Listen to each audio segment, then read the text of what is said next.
ഇന്ന് ഉച്ചയോടുകൂടി നാളെ നടക്കുന്ന ഇന്ത്യ മുന്നണിയുടെ യോഗത്തിലെ പങ്കാളിത്തത്തെക്കുറിച്ചുള്ള തീരുമാനം ഇന്ന് ഉച്ചയോടുകൂടി ഞങ്ങൾ ചർച്ച ചെയ്ത് കൈക്കൊള്ളും.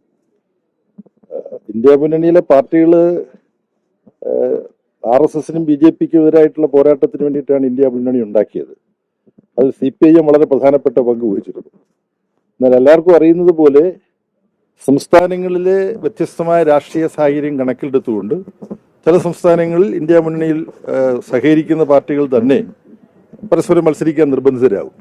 അങ്ങനെ മത്സരിക്കുമ്പോൾ ഈ പാർട്ടികൾ കാണിക്കേണ്ട ഒരു മര്യാദയും അന്തസ്സും ഉണ്ട്.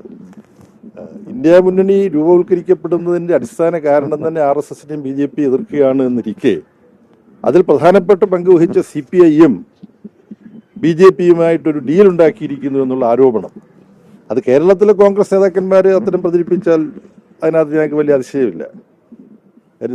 സത്യസന്ധമായി മാത്രമേ സംസാരിക്കാൻ പാടുള്ളൂ എന്നുള്ള വലിയ നിർബന്ധ ബുദ്ധിയൊന്നും കേരളത്തിലെ കോൺഗ്രസ് നേതാക്കന്മാർക്കില്ല. പക്ഷേ കോൺഗ്രസിന്റെ അഖിലേന്ത്യാ നേതാക്കന്മാർ, പ്രസിഡന്റ് ശ്രീ ഖാർഗെ, ലോക്സഭയിലെ പ്രതിപക്ഷ നേതാവ് ശ്രീ രാഹുൽ ഗാന്ധി, വയനാട് നിന്നുള്ള MP ശ്രീ രാഹുൽ ഗാന്ധിയുടെ സഹോദരി ശ്രീമതി പ്രിയങ്ക ഗാന്ധി, ഇവരെല്ലാം വന്നിട്ട് പറയുകയാണ് ഇങ്ങനൊരു ഡീലുണ്ട് BJPയുമായിട്ട്. BJPയെയും RSSനെയും നേരിട്ടുകൊണ്ട് കേരളത്തിൽ മതേതരത്വം സംരക്ഷിക്കാൻ വേണ്ടി ഏറ്റവും കൂടുതൽ സഖാക്കൾ രക്തസാക്ഷിത്വം വരിച്ചിട്ടുള്ള സംസ്ഥാനമാണ് കേരളം. അവിടെയാണിത് പറയുന്നത്. അപ്പോൾ ഇതെല്ലാം ഞങ്ങൾ ആ കത്തിനകത്ത് ചൂണ്ടിക്കാണിച്ചിട്ടുണ്ട്.